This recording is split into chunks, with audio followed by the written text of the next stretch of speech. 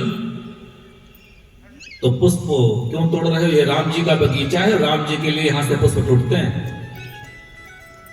अरे तो पुष्पों में ऐसा क्या है, मैं भी तो भगवान की पूजा के लिए ले जा रहा हूं। तो हनुमान जी ने कहा कि पूछ तो लेते।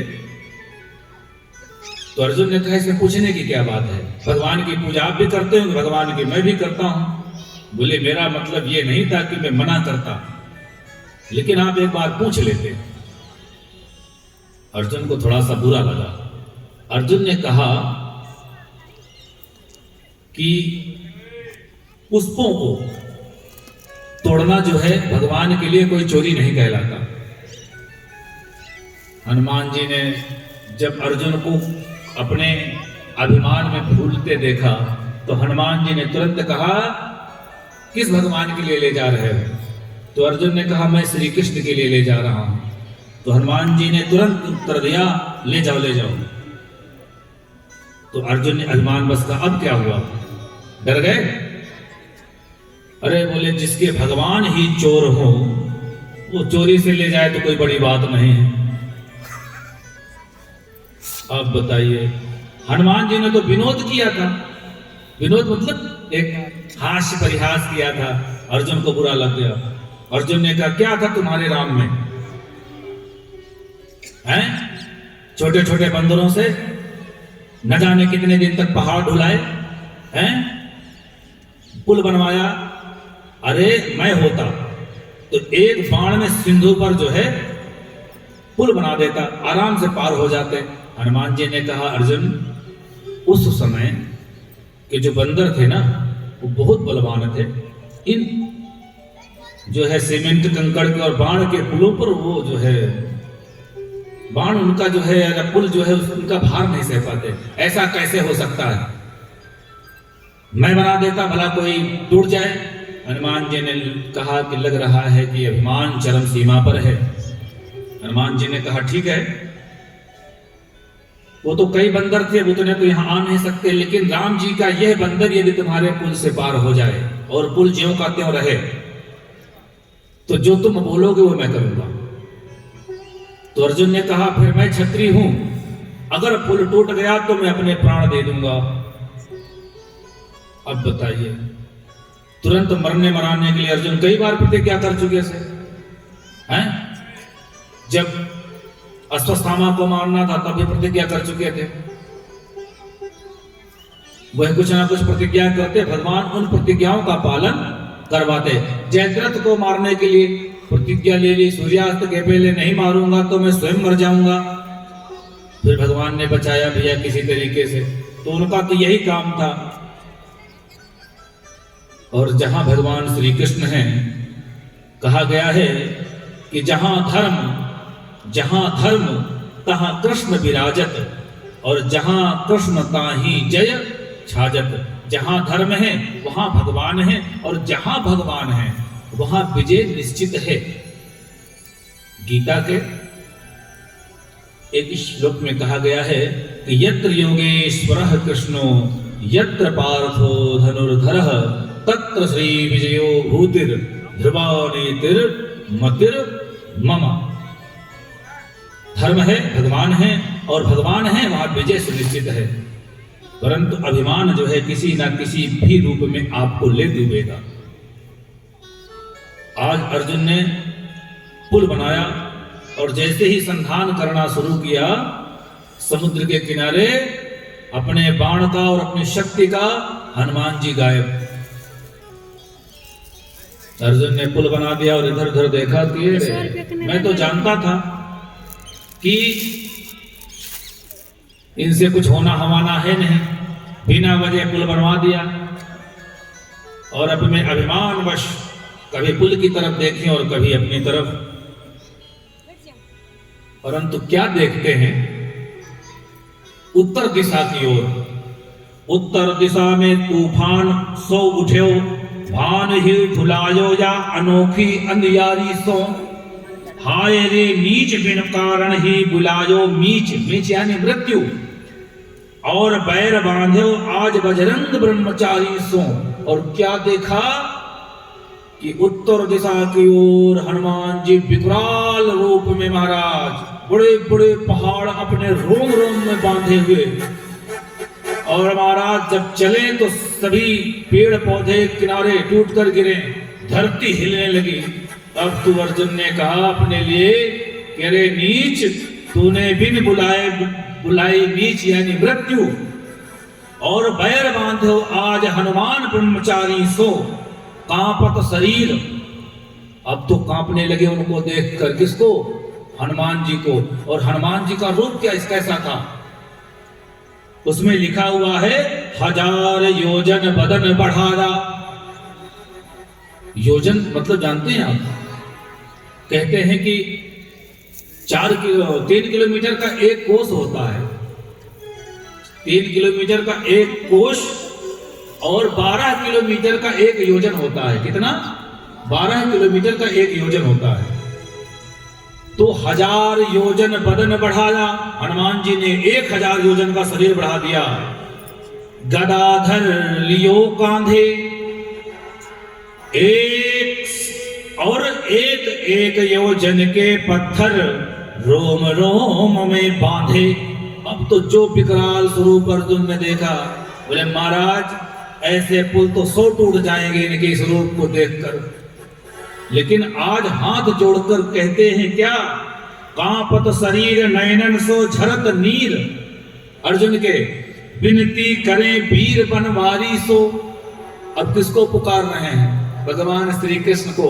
और क्या कहा? ब्रज में संकट देख आप एक गिरधारी बने, अब की बचाओ या अनेक गिरधारी सो। और जैसे ही इतना कहा कि आपने तो एक पर्वत उठाया था, यहां तो महाराज देखिए कितने पर्वत कहते। तब तक हनुमान जी ने जैसे ही पुल पर पैर रखा कि पुल जो है चट चट टूट गया पूरा। अब तो अर्जुन ने कहा कि मेरा जीना जो है अब किसी कार्य का नहीं, मैं मर जाऊं तो ही ठीक है। हनुमान जी ने कहा कोई बात नहीं, जंगल में मोर नाचा किसने देखा? तुम भूल जाओ, मैं प्रतिज्ञा से मुक्त करता हूं तुमको, भैया मरो मत। बोले नहीं मरूंगा मैं। हनुमान जी ने कहा कि बिना वजह मैंने पाप मोल ले लिया। वैसे तो राम जी का नाम ही हनुमान जी हमेशा सुमरते हैं। आज भगवान श्री कृष्ण को बुलाया और श्री कृष्ण जी आ गए। और श्री कृष्ण ने एक सन्यासी के रूप में अर्जुन से कहा, बेटा, जब अर्जुन ने चिता लगा दी मरने के लिए कि बेटा खाना बनाने जा रहे हो, गुरुदेव खाना बनाने वाला ही मरने जा रहा है। किस लिए? बोले मैंने ऐसी ऐसी प्रतिज्ञा की थी। तो भगवान जो वेश में थे, हनुमान जी तो समझ गए। तो उन सन्यासी ने कहा कि बेटा क्षत्रिय को हमेशा अपने वचन पर मर जाना चाहिए, बिल्कुल मर जाओ। तो अब तो हनुमान जी ने हाथ जोड़कर कहा, सरकार यहाँ काम बनाने आए हैं कि बिगाड़ने? आप हमेशा दोहरी बातें करते हैं, मर गया तो पाप लग जाएगा। परंतु थोड़ी दूर चलकर वापस लौट आए और कहा, अर्जुन एक बात सुनो, तुम क्षत्रिय हो? बोले जी। तो बोले आपने जंगल में जो प्रतिज्ञा ली, तीसरा कौन था? भाई तीसरा गवाही भी तो चाहिए। बोला कोई नहीं। बोले अब पुल बनाओ, मैं गवाही हूं, अब तोड़ देंगे। और मानो दूसरी बार पुल बना दिया अर्जुन ने, और फिर से हनुमान जी ने उसी प्रकार अपना शरीर बनाया। अब तो भगवान ने कहा कि अब थोड़ा आराम से। इधर तो भगवान खड़े रहे और उधर कच्छप रूप में नीचे पहुंच गए। जैसे हनुमान जी ने अपना पैर रखा, कि पहले भी तो कच्छप रूप ले चुके थे, जैसे ही पैर रखा रक्त की धार निकली। हनुमान जी ने राम राम राम कह के पैर पीछे खींच लिया। अर्जुन ने कहा कि मैं विजयी हुआ, आप बताइए। बोले बिल्कुल विजयी हुए। हनुमान जी ने कहा आप हार गए। भगवान श्री कृष्ण अपने रूप में आ गए और अर्जुन ने कहा अब मैं जो कहता हूं उनसे बोलो, ये करेंगे? बताओ। हनुमान जी ने कहा बिल्कुल करूंगा, आप मांगिए क्या मांगते हैं।